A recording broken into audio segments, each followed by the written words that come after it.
मनुष्यों के मध्य होता है, परंतु विजय सदैव एक ही मनुष्य को मिलती, जबकि समान रूप से दोनों शक्तिशाली होते हैं, समान ज्ञान प्राप्त करते हैं। कारण दो प्रकार के लोहे होते हैं, एक ठंडा, एक गर्म। कभी सोचा है लोहकार लोहे को लोहे से ही काटता है, परंतु सदैव ठंडा लोहा ही गर्म लोहे को काट पाता है। और यही नीति मनुष्यों पर भी लागू होती है।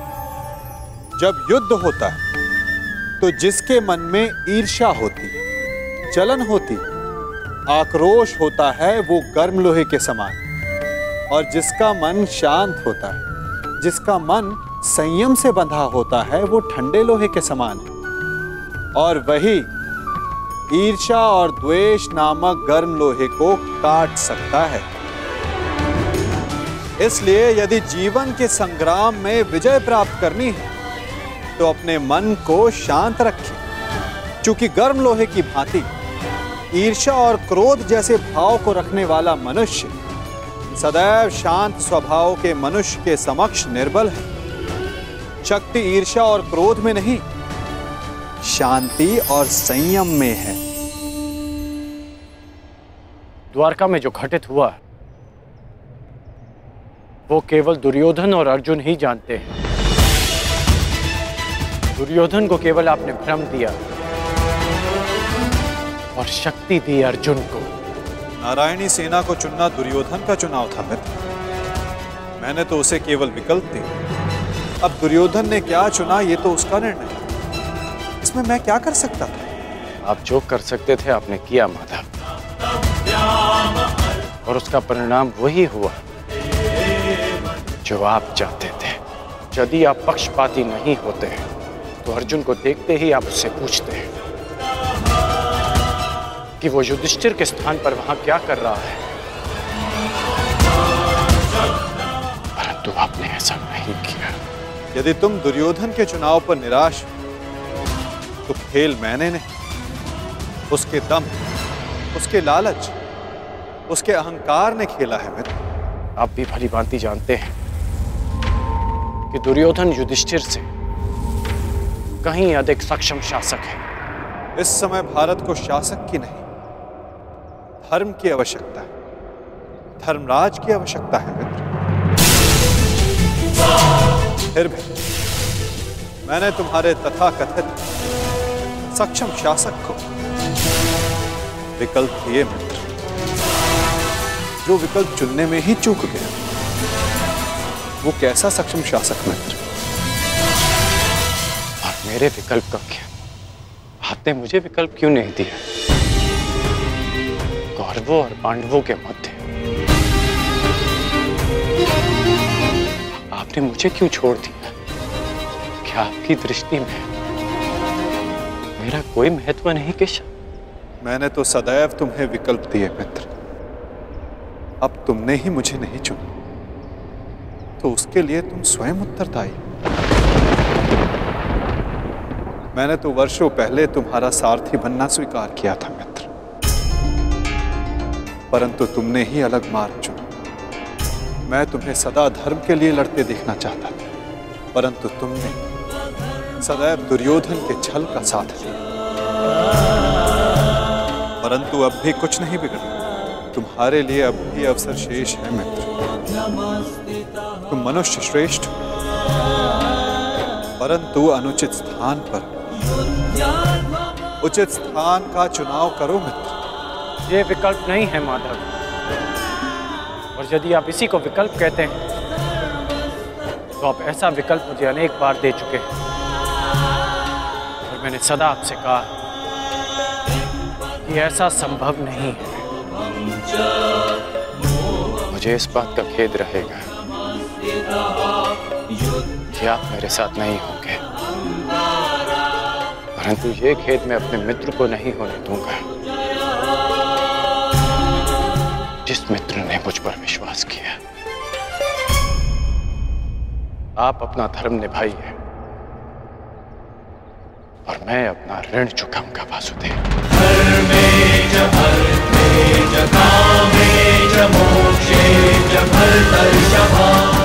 युद्ध में भेंट होगी। प्रणिपात वासुदेव।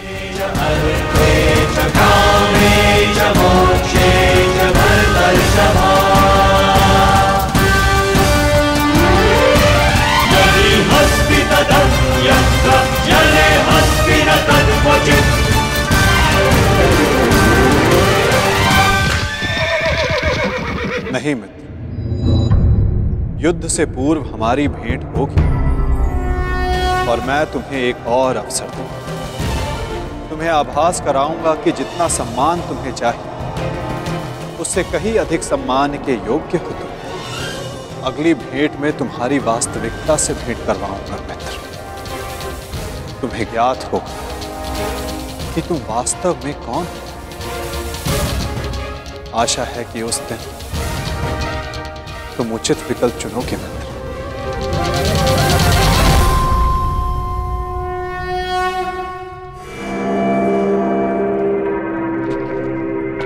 अमश्री,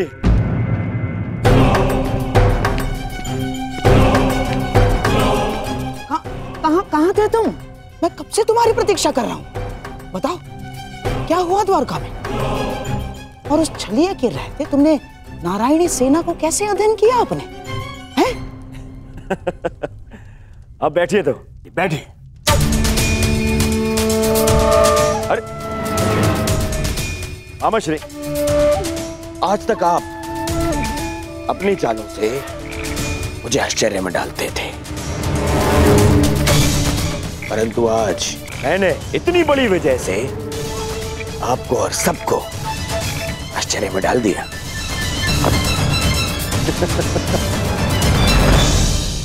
सब इतने प्रसन्न है मेरे इस निर्णय से, सवाए मेरे मित्र कर्ण के। समझ में नहीं आता उसे अभी भी ऐसा क्यों लगता है कि मुझे सेना को छोड़ के उसने हत्या कृष्ण को चुनना चाहिए था।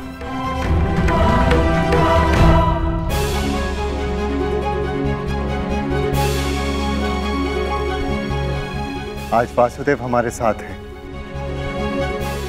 तो इसका सारा श्रेय पांचाली को जाता है। यदि तुमने अर्जुन को ना भेजा होता तो कदाचित ये संभव ना होता। आपका मेरे प्रति इतना विश्वास मेरे लिए बहुत सम्मान की बात है आर्य, और मुझे भी पूर्ण विश्वास है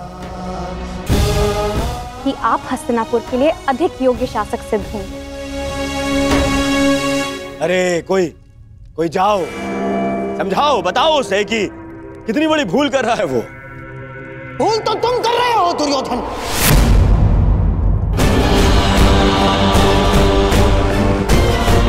आज पहली बार मैं कर्ण से सहमत हूं।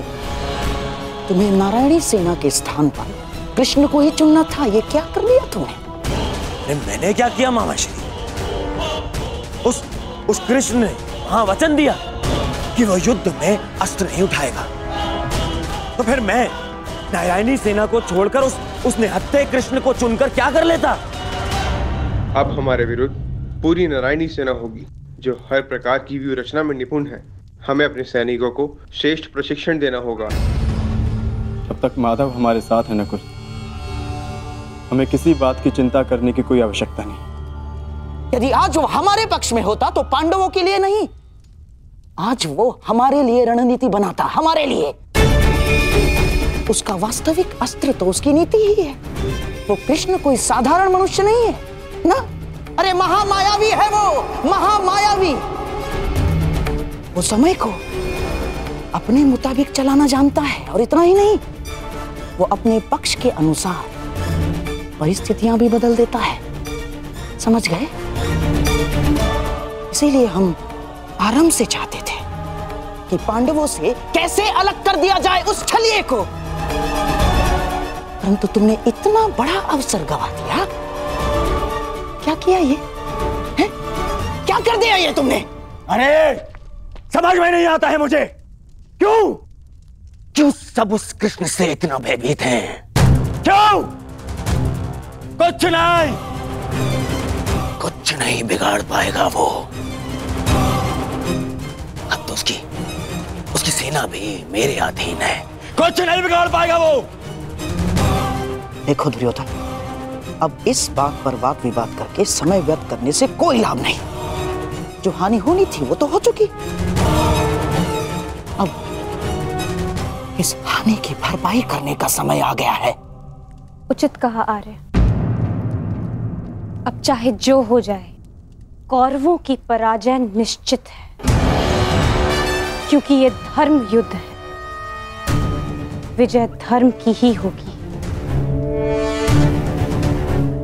और वासुदेव के हमारे पक्ष में आने के साथ साथ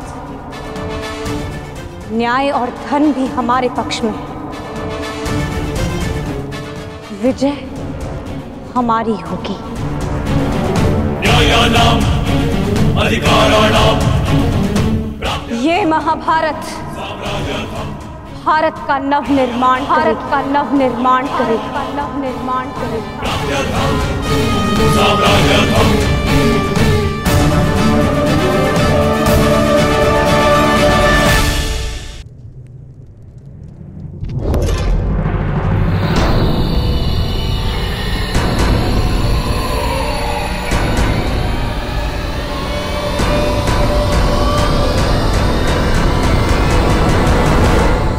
अच्छा हुआ कर्ण, तुम आ गए। हम तुम्हारी प्रतीक्षा कर रहे थे। हाँ, सभा का आरंभ मैं सबसे पूर्व महाराज धृतराष्ट्र को राजकुमारी लक्ष्मणा के विवाह की बधाई देकर करना चाहता हूँ। बधाई हो महाराज। और हाँ, अत्यंत खेद के साथ मुझे ये भी कहना पड़ रहा है कि ये अंतिम शुभ अवसर था जिसमें सारे कुरुकुल ने भाग लिया। हाँ, क्या पता इस युद्ध के पश्चात कौन जीवित रहेगा और कौन नहीं।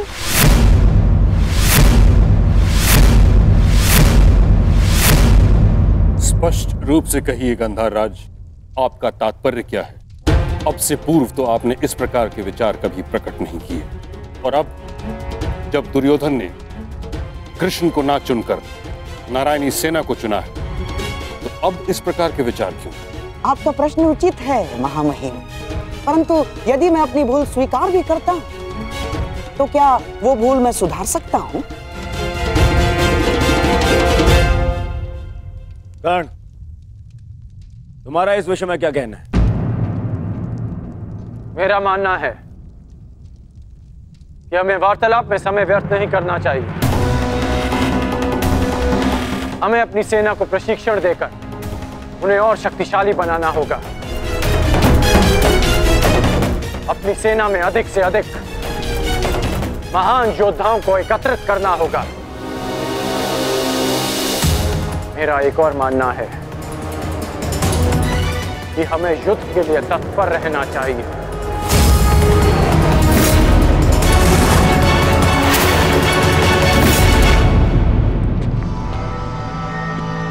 क्या तुम्हें भी यहाँ उपस्थित होने के लिए कहा गया? हाँ भ्राताश्री, मुझे प्रहरी ने निद्रा से उठाकर संदेश दिया कि हमें शीघ्र ही यहाँ उपस्थित होना है। परंतु क्यों और किसके आदेश पे? ये आदेश मैंने दिया है।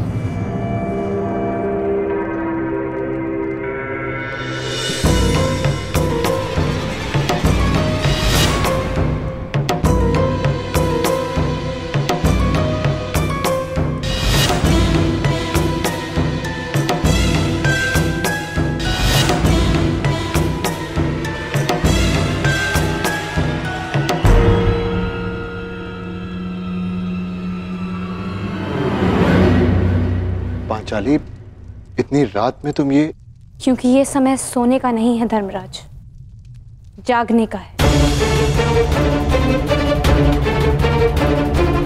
और जो बात मैं कहना चाहती हूं उसके लिए सूर्योदय की प्रतीक्षा नहीं कर सकती। ऐसा क्या है पांचाली?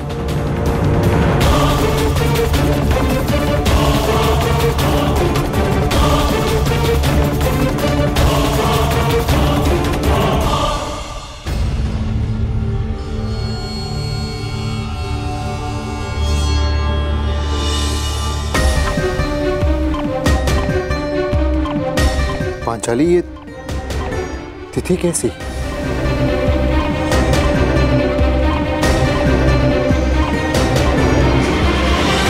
ये वो तिथि है आर्य जिस दिन हम कौरवों के विरुद्ध युद्ध आरंभ करेंगे। यदि ये युद्ध हुआ तो कितने योद्धा और कितने सैनिक मारे जाएंगे? महाराज, इस तथ्य से सभा में उपस्थित सभी मनुष्य अवगत हैं। हाँ, ये भी तो हो सकता है कि हम में से किसी को युद्ध में जाने की आवश्यकता ना पड़े।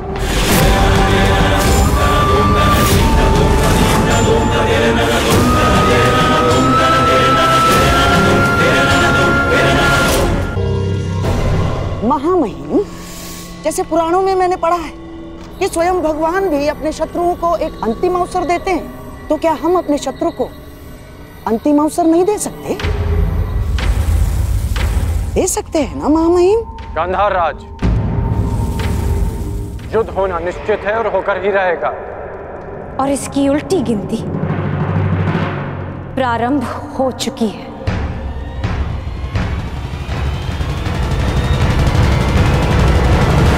मैं तुम्हारे विचारों से सहमत नहीं हूं। जितना असहमत मैं गंधार नरेश की सोच से हूं, उतना ही असहमत मैं इस निष्कर्ष से हूं।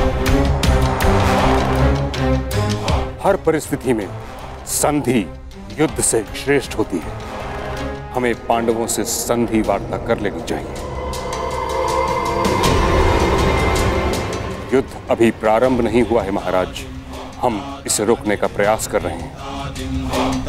हमें पांडवों से शांति वार्ता करनी चाहिए। मैं जानता हूं कि आप भी ये युद्ध रोकना चाहते हैं, हम भी नहीं चाहते कि ये युद्ध हो। हमारा प्रयास है कि हस्तिनापुर के मस्तक पर इस महाविनाशी युद्ध का कलंक न लगे। ठीक है ताक्षरी, यदि यह हस्तिनापुर के भविष्य का प्रश्न है तो हम अपने दूत को पांडवों के समक्ष भेजने की आज्ञा देते हैं। हमें उन तक संदेश देना है कि हस्तिनापुर भी इस युद्ध के विरुद्ध है। और युद्ध के अंतिम दिन मैं अपने अपमान का प्रतिशोध लूंगी।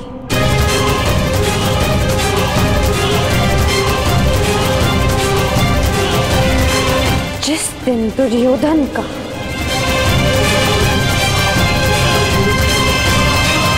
अंत होगा।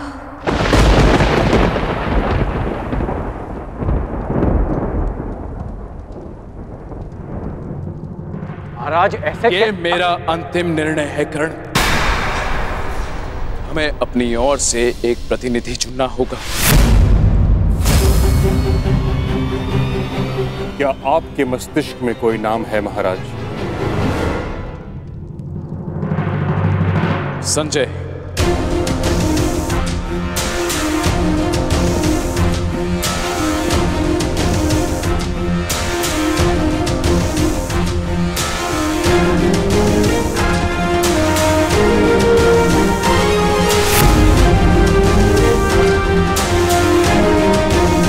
प्रणिपात महाराज।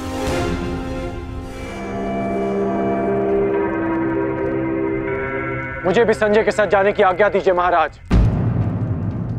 नहीं कर्ण, यह एक अत्यंत संवेदनशील प्रकरण है। हमें योद्धा नहीं, नीति परख मनुष्य चाहिए।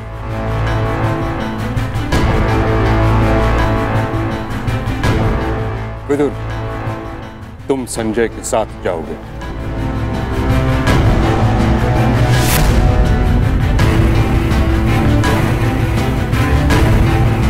तो ठीक है, विदुर और संजय दोनों हस्तिनापुर की ओर से शांति प्रस्ताव लेकर जाएंगे। यह एक पारिवारिक प्रकरण है और हम नहीं चाहते कि परिजन ही परिजनों का रक्त बहाए। उचित है पांचाली, उचित है। अब ये युद्ध तुम्हारे बताए हुए दिन ही आरंभ होगा।